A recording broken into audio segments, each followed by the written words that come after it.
اس video میں ہم جانیں گے سکندر اعظم کے 9 پوشیدہ حقائق۔ مقدونیہ کا بادشاہ اور فتوحات کے باعث چہار دانگ عالم میں شہرت پانے والا سکندر اعظم جولائی 356 قبل مسیح کو پیدا ہوا۔ ایشیا اور شمال مشرقی افریقہ میں اس کی غیر معمولی عسکری مہمات نے دور قدیم کی سب سے وسیع سلطنتوں میں سے ایک کو قائم کیا۔ اسے دنیا کے کامیاب ترین عسکری قائدین میں شمار کیا جاتا ہے۔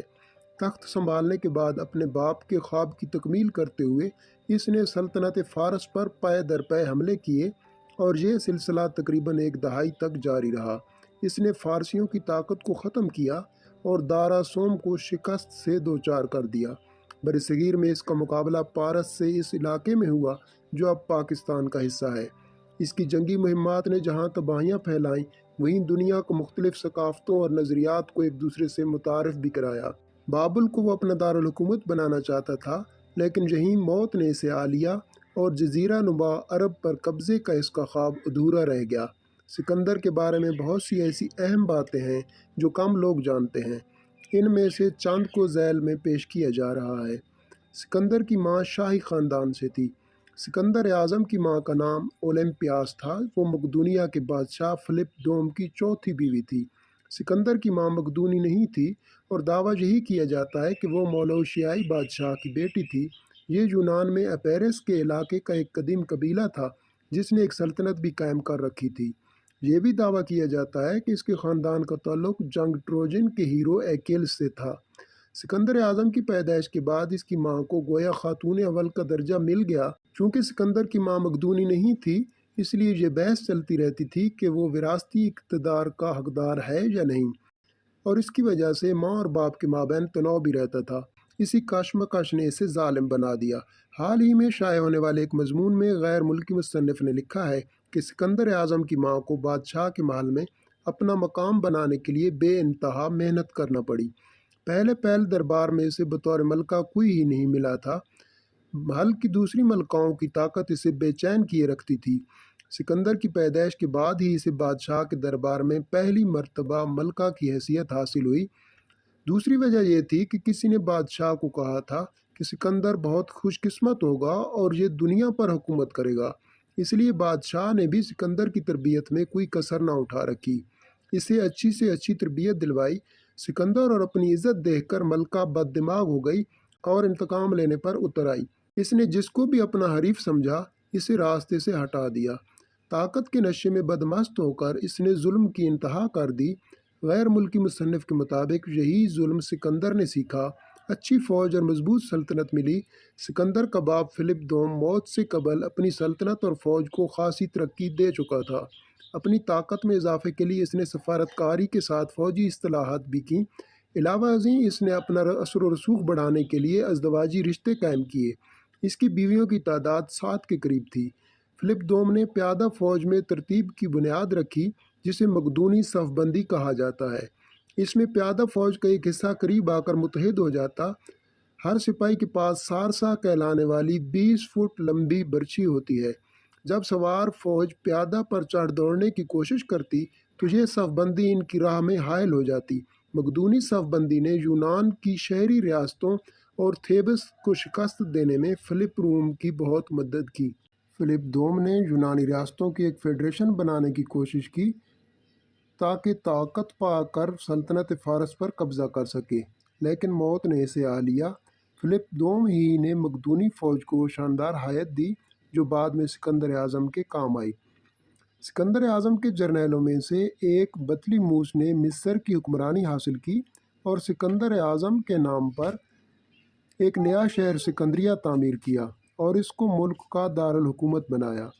اس کی وفات کے بعد اس کے بیٹے نے یہاں ایک تحقیق و تعلیم کا ایک عظیم الشان ادارہ قائم کیا جسے ہم آج کل کی یونیورسٹیوں اور تحقیقی اداروں کی مانند قرار دے سکتے ہیں۔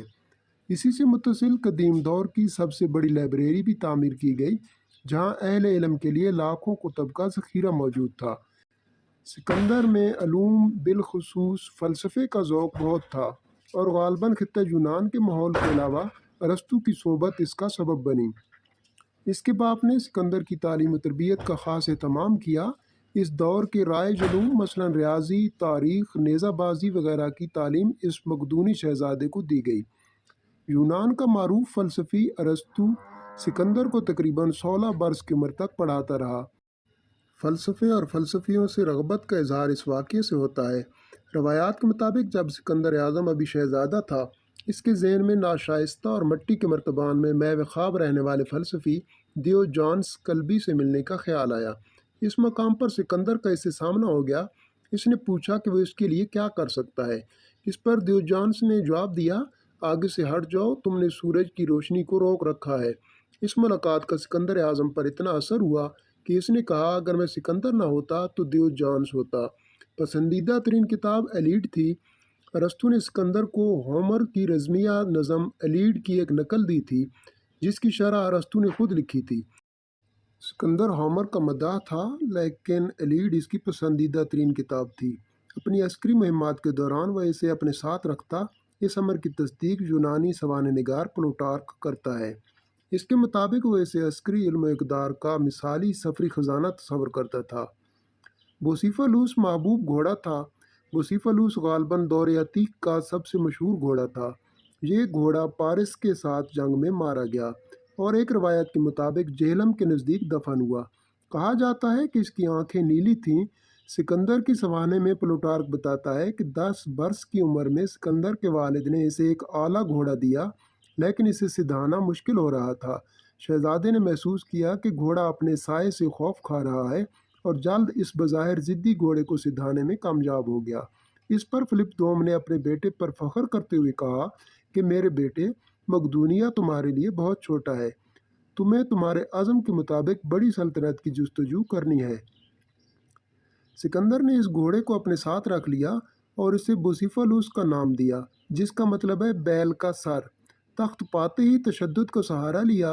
मकदूनिया में साहिबान इक़्तिदार के कत्ल की रवायत खासी पुख्ता थी। 336 कबल मसीह में फिलिप दोम को इसके मुहाफ़िज़ीन के सरबराह ने कत्ल कर दिया। वो एक शादी की तकरीब में शरीक था। मारने वाला खुद भी मारा गया। सिकंदर की विरासत और तख्त पर हक की बहस बरसों से जारी थी, क्योंकि माँ की वजह से इसे निस्फ मकदूनी ख्याल किया जाता था। अलबत्ता अशराफिया और फ़ौज ने 20 साला शहजादे को फिल फौर बादशाह बनाने का ऐलान कर दिया। अपने इक़्तिदार को मुस्तहकम करने के लिए सिकंदर को मुश्किलात का सामना करना पड़ा। खुद को महफूज बनाने के लिए इसने तख्त के तमाम मुमकिन दावेदारों का खात्मा कर दिया, जिनमें इसका कज़न और मकदूनिया के 2 शहजादे शामिल थे। फिलिप दोम की एक बीवी और इसकी बेटी भी कत्ल हुई। इक़्तिदार संभालते ही इसने सरकश धड़ों को कुचलना शुरू कर दिया और आखिरकार ताकतवर बादशाह के रूप में सामने आया। सल्तनत फ़ारिस और दार सोम को शिकस्त दी। इस दौर में सल्तनत फ़ारस को शिकस्त देना सुपर पावर को हिराने के मुतरादिफ था। 334 कबल मसीह में वो एशिया कुचक में दाखिल हुआ और फ़ारस की फ़ौज इसके मुकाबले आई। वो दरिया ग्रानिकूस के पार इसकी मुंतज़िर थी। इस लड़ाई में सिकंदर मरते मरते बचा। खूनी लड़ाई में मकदूनिया का बादशाह फातेह ठहरा। इसके बाद सिकंदर का मुकाबला दार सोम से अस्वस के मकाम पर हुआ, जो मौजूदा शाम में है। सिकंदर की फ़ौज दारा के मुकाबले में खासी कम थी, लेकिन इसने दारा को भागने पर मजबूर कर दिया।